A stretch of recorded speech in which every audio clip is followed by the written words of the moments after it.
कुछ लोग ब्रह्म और ईश्वर को अलग मानते हैं, परमात्मा को अलग मानते हैं। अब उनकी बात जाने दो, उनके चक्कर में पड़ना ठीक नहीं, अपनी बात करते हैं। ब्रह्म जो है, उस परम तत्व को ब्रह्म इसलिए कहा जाता है कि बृहत्वात् ब्रह्मणत्वाच्च ब्रह्मरित्यविधीयते। वो अत्यंत बृहत है, इसलिए वो ब्रह्म है। और ब्रह्मणत्वाच्च, जो सबको बढ़ाता है, इसलिए वो ब्रह्म है। जो स्वयं बड़ा है और दूसरे को बड़ा कर देता है, इसलिए उसका नाम ब्रह्म है। ये ब्रह्म शब्द का अर्थ है। बृहत्वात् ब्रह्मणत्वाच्च ब्रह्मरित्यविधीयते। और वो परमात्मा है। परमात्मा क्यों है? बोले आत्मा तो हम आप सभी हैं, लेकिन हम समस्त आत्माओं से परम अर्थात श्रेष्ठ जो है, इसलिए वो परमात्मा। उसी का नाम ईश्वर है। ईश्वर का मतलब ईश नियमने, जो सबका नियमन करता है, जो सब पर शासन करता है, उसका नाम ईश्वर। इसीलिए भगवान ने गीता में कहा, अर्जुन ईश्वर सर्वभूतानां हृदय से अर्जुन तिष्ठति भ्रामयन् सर्वभूतानि यंत्रारूढ़ानि माया। हे अर्जुन, ये ईश्वर परमात्मा सबके अंतःकरण में बैठ करके सबका नियमन करता है, सब पर शासन करता है। तो जो सबके अंदर विद्यमान अंतर्यामी रूप से होकर सबका शासन करे, उसको ईश्वर कहते हैं। और भगवान किसे कहते हैं? बोले उन्हीं को भगवान भी कहते हैं।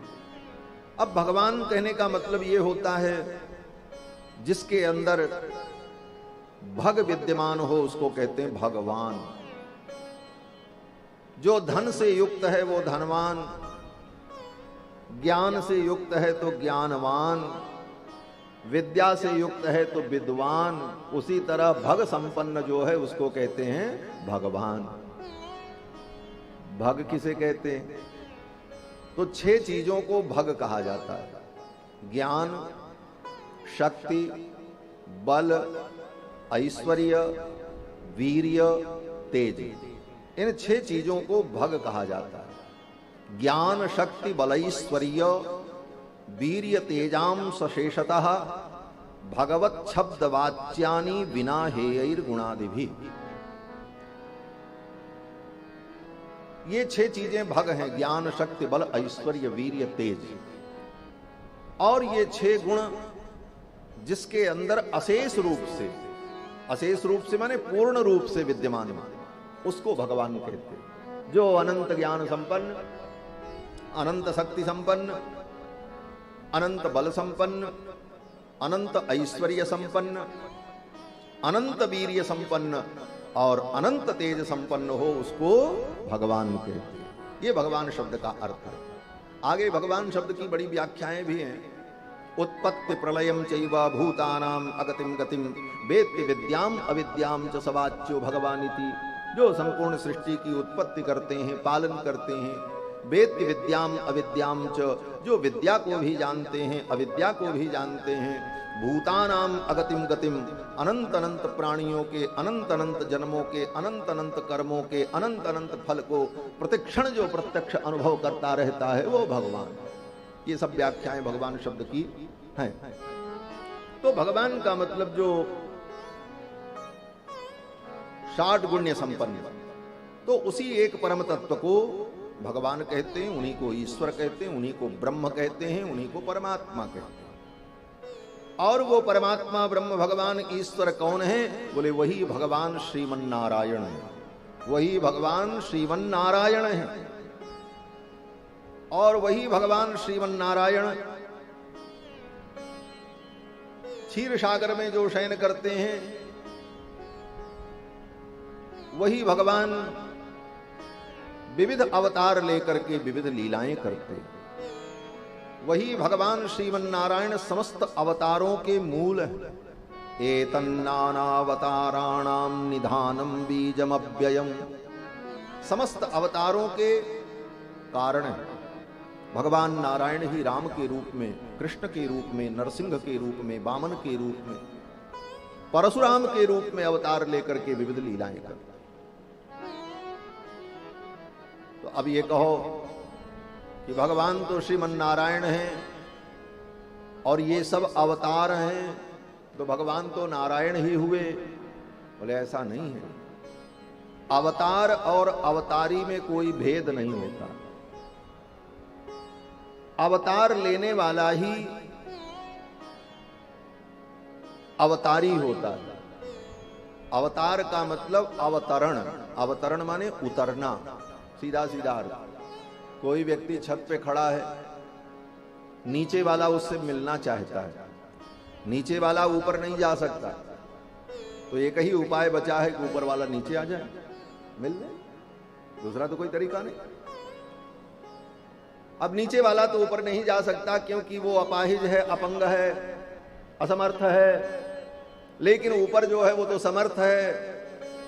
क्यों? बोले ऊपर गया ही था तभी समर्थ था, तभी ना ऊपर है, नहीं तो भी नीचे ही रहता, काहे को ऊपर रहता। तो अब उस असमर्थ ने जब पुकारा तो वह करुणा वरुणालय ऊपर से नीचे उतर करके आ गया। तो ऊपर से नीचे उतरना ही अवतरण है, इसी को कहते हैं अवतार। अब भगवान जब उतरे तो कभी राम के रूप में आए, कभी कृष्ण के रूप में आए, कभी नरसिंह के रूप में आए। तो ऊपर से जब व्यक्ति नीचे उतर करके आ जाए तो कोई दूसरा थोड़ी हो जाता, वही व्यक्ति रहता है। इसीलिए अवतार और अवतारी में कोई भेद नहीं। लेकिन अब आजकल तो कलयुग में अवतार अवतारी में भी लोग भेद मानने लगे। कहेंगे राम जी जो है वो अवतारी हैं, अवतार नहीं। और अवतारी जो नारायण हैं उनमें और राम में भेद है। और राम में भी जो राम इस कल्प में अवतरित हुए, स्वयंभू मनु और शत्रुपा के तप से प्रसन्न होकर वो भगवान परब्रह्म परमात्मा है। और अन्य रामावतार में जो राम जी प्रकट हुए वो विष्णु भगवान के अवतार हैं। अब ये बुद्धि का व्यायाम, द्राविड़ प्राणायाम करने की क्या आवश्यकता है? भगवान तो एक ही है। भक्त तो वही है जो भगवान को हर रूपों में पहचान ले। वैकुंठ में विराजमान जो भूमा पुरुष हैं, अष्टभुज भगवान, वो भी वही हैं। शास्त्रों में जो भूमा पुरुष का वर्णन है, भूमा एक विद्या है। उपनिषदों में महाविद्याओं का जहां वर्णन किया गया वहां पर एक भूमा नाम की विद्या का वर्णन है। उस भूमा विद्या में भूमा पुरुष का वर्णन है कि परम पुरुष परमात्मा समस्त प्रकृति से परे त्रिपाद विभूति में 8 भुजाओं से युक्त होकर महावैकुंठ में भगवान शेष शैया पर विराजते हैं। उनका नाम भूमा पुरुष है, जिनका वर्णन भागवत में भी है। जब द्वारिकापुरी में एक ब्राह्मण के बालक की मृत्यु हो गई, अर्जुन ने प्रतिज्ञा की थी मैं मरने नहीं दूंगा, लेकिन काल आया और उस ब्राह्मण बालक को सशरीर गायब कर दिया काल ने। अर्जुन ने प्रतिज्ञा की थी अगर इस ब्राह्मण बालक को मैं बचा नहीं पाया तो मैं अपने प्राणों की आहुति दे दूंगा, चिता में बैठ जाऊंगा। अब तो अर्जुन मरने को तैयार हुए, भाई हमारी तो प्रतिज्ञा चली गई। अपने पराक्रम से अर्जुन ने बाण का महल बना दिया था, कहीं से कोई उसमें प्रवेश न कर सके, लेकिन काल ने बच्चे को इस बार मारा नहीं, सशरीर ही गायब कर दिया। भगवान दिखाना चाहते थे अर्जुन को कि अर्जुन तुम अपनी युद्ध कला पर, अपने शस्त्र विद्या पर अभिमान मत करो, दुनिया में बहुत कुछ अभी है, तुमने सब कुछ नहीं जाना है। बालक गायब हो गया। अर्जुन ने कहा अब तो मेरी प्रतिज्ञा चली गई, अब मैं चिता में आरोहण करूंगा। तो भक्त वत्सल भगवान श्री कृष्ण ने कहा ऐसा मत करो, अभी हम लोग प्रयास करेंगे, चलो मैं भी चलता हूं। तब भगवान अर्जुन को लेकर के सीधे वहां पहुंचे, महावैकुंठ में भूमा पुरुष के पास। और अर्जुन ने जाकर के जब देखा तो रास्ते में जाते समय एक बहुत लंबी अंधेरी गुफा पड़ी, जिस गुफा को पार करने में बहुत समय लगा। और उधर जाने के बाद फिर तेजोमय प्रकाश में भगवान का परम धाम दिखाई पड़ा। अर्जुन को लेकर के भगवान श्री कृष्ण जब भूमा पुरुष के सम्मुख पहुंचे तो अर्जुन ने देखा शेष की शैया पर भगवान विराजमान हैं। 1000 फण से शेष जी महाराज भगवान पर छाया कर रहे हैं। सभ्यम पादम प्रसार्या श्रुत दुरित हरम दक्षिणं कुंचयित्वा जानुन्याधाय सभ्येतरमितर भुजम नाग भोगे निधाय। भगवान अपनी नाग की शैया पर बैठे हैं, बड़े ठाठ से 8 भुजाएं, शंख चक्र गदा पद्म धनुष बाण नंदक खड्ग वरद और अभय मुद्रा से अष्टभुजा में अष्टभुजाओं को धारण किए भगवान विराजमान। भगवान के अगल बगल श्री देवी, भूदेवी, नीला देवी, महालक्ष्मी, भगवान की ये पट्ट महिषियां 96 करोड़ भगवान के पार्षद भगवान की समर्चा कर रहे हैं। चारों वेद प्रत्यक्ष प्रकट होकर भगवान की स्तुति कर रहे हैं। ऐसा दिव्य वैभव जब देखा महाराज, अर्जुन ने कहा भगवान ये कौन है? तो भगवान श्री कृष्ण ने कहा ये मेरा ही स्वरूप है। अब इस बात को क्या लोगे? अब उनमें कोई अंतर समझे और कृष्ण में अंतर समझे? कृष्ण स्वयं कह रहे हैं ये मेरा स्वरूप है। और स्वयं उन भूमा पुरुष परमात्मा ने कहा भगवान कृष्ण से, तुम मेरे स्वरूप हो, तुम में मेरा तेज प्रतिष्ठित है और जिस कार्य के लिए तुम्हें भेजा गया है उस कार्य को तुम पूर्ण करो। भगवान स्वयं एक रूप से बात कर रहे हैं और एक रूप से श्रवण कर रहे हैं। ये सब भगवान की लीला है। अब इसमें कोई कुतर्क करे 2 भगवान हैं, बोले 2 भगवान नहीं, भगवान तो एक ही है। तो वो भूमा पुरुष भगवान जो अष्टभुज हैं वही, और वही भगवान क्षीर सागर में शेष की सैया पर शयन करते हैं। शांताकारम भुजग शयनम पद्मनाभम सुरेशम, जिनको विष्णु कहा जाता है। वो क्या है? बोले वो भगवान का कैंप कार्यालय है। जैसे किसी को कोई फरियाद करनी हो तो कहां जाए? अब वहां तो पहुंच नहीं सकता भूमा पुरुष के पास। तो भगवान ब्रह्मांड के अंदर क्षीर सागर में शयन करते रहते हैं। कोई आ जाए, ब्रह्मा कभी आते हैं, कभी इंद्र आते हैं, कभी नारद जी आते हैं और अपनी अपनी बात कहते हैं। तो इसके लिए भगवान ने एक कैंप कार्यालय बना रखा है जिसका नाम क्षीर सागर। वहां भी वही भगवान। और फिर वहां जब जाकर के निवेदन पहुंचता है कि अब संसार में बड़ी विपत्ति है, आप कोई रास्ता निकालो, तो भगवान कहते हैं ठीक है जाओ, हम आ रहे हैं अवतार लेकर, हम अवतार ग्रहण करेंगे। गगन गिरा गंभीर भय हरण शोक संदेह जन डरपहु मुनि शुद्ध सुरेशा, तुम ही लाज धरि हो नर वेशा, अनसन सहित मनुज अवतारा लई हो दिनकर वंश उदारा। ये सब सारी प्रक्रिया वहां पर हो जाती है। अब वही भगवान यहां राम कृष्ण के रूप में आ गए। अब कोई कहे राम अलग हैं, विष्णु अलग हैं, भूमा अलग हैं, बोले तो ये तो फिर समझ से परे की बात है।